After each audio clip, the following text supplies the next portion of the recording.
Bonjour et bienvenue. Aujourd'hui, on part pour un voyage assez incroyable au centre même de la matière. Et ce qu'on va y découvrir est, assez contre-intuitif. On va voir que tout ce qui nous entoure est en fait rempli de vide. Allez, c'est parti. Alors, pour commencer, une petite expérience de pensée.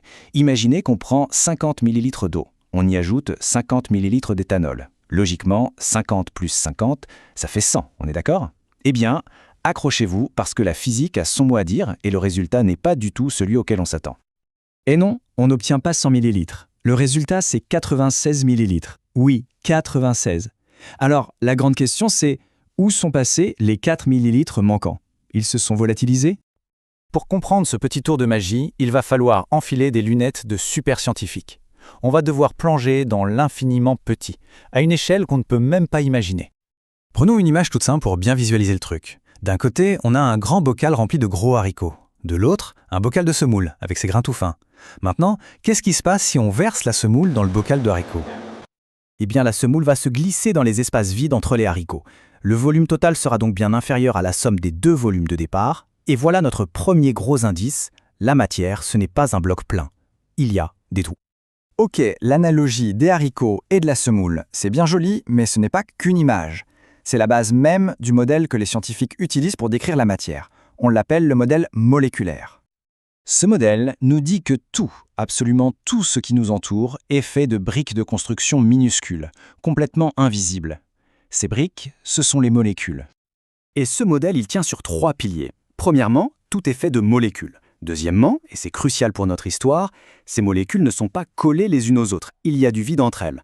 Et troisièmement, elles ne sont jamais immobiles, elles bougent tout le temps. C'est surtout ce deuxième point, les espaces vides, qui va nous permettre de résoudre notre énigme.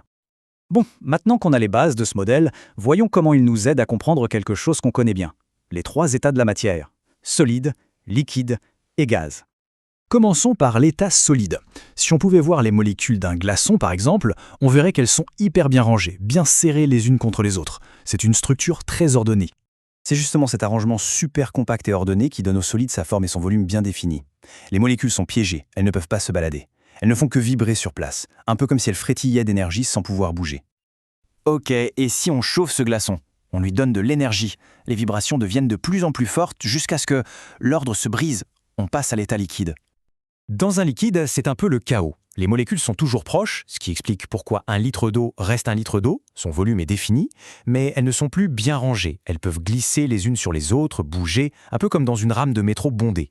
Et c'est exactement pour ça qu'un liquide peut couler et prendre la forme de son contenant.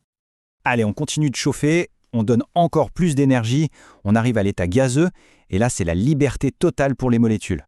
Dans un gaz, les molécules sont super éloignées les unes des autres. L'espace entre elles est gigantesque. Elles filent à toute allure dans tous les sens, comme des balles de flipper. C'est pour ça qu'un gaz n'a ni forme ni volume à lui.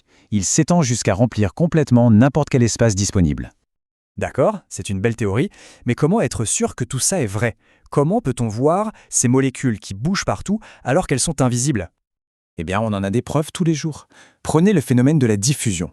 Quand on ouvre une bouteille de parfum à un bout de la pièce, quelques instants plus tard, on le sent à l'autre bout. Pourquoi? Parce que les molécules du parfum, qui sont à l'état gazeux, ont voyagé et se sont mélangées aux molécules de l'air. C'est la preuve directe de ce mouvement incessant. Et cette histoire d'espace entre les molécules, ça explique aussi autre chose de très concret.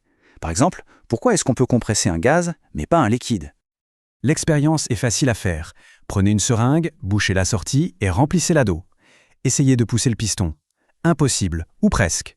Maintenant, faites la même chose avec de l'air. Là, on peut pousser le piston sans problème. Pourquoi? Parce que dans le gaz, il y a plein d'espaces vides entre les molécules, on peut donc les rapprocher. Dans le liquide, elles sont déjà quasi collées, il n'y a plus de place. Ok, on a toutes les pièces du puzzle. On peut maintenant revenir à notre mélange d'eau et d'éthanol et enfin comprendre ce qui s'est passé. Ce tableau résume parfaitement ce qu'on vient de voir. Pour chaque état, on a les propriétés qui en découlent. Mais ce qui nous intéresse, c'est la ligne sur la distance entre les particules. On voit bien que même dans un liquide, où elles sont proches, il y a quand même de petits espaces. Et c'est là, précisément là, que se cache la solution de notre mystère. Et voilà, le mystère est résolu. Le volume n'a pas disparu. Il n'a jamais été manquant. C'est exactement comme avec notre analogie. Les molécules d'éthanol, qui sont plus petites, se sont tout simplement faufilées dans les espaces intermoléculaires, le vide, qui existait entre les plus grosses molécules d'eau. C'est fou, non? La matière est littéralement pleine de trous. Et le plus incroyable dans tout ça, c'est que cette idée de matière faite de particules et de vide, eh bien, elle n'est pas si récente que ça. Il y a plus de 2000 ans, un philosophe grec du nom de Démocrite avait déjà eu cette intuition géniale sans aucune preuve expérimentale. Il disait déjà que la matière était faite d'atomes et de vide. Ce qui nous laisse sur une pensée assez vertigineuse finalement.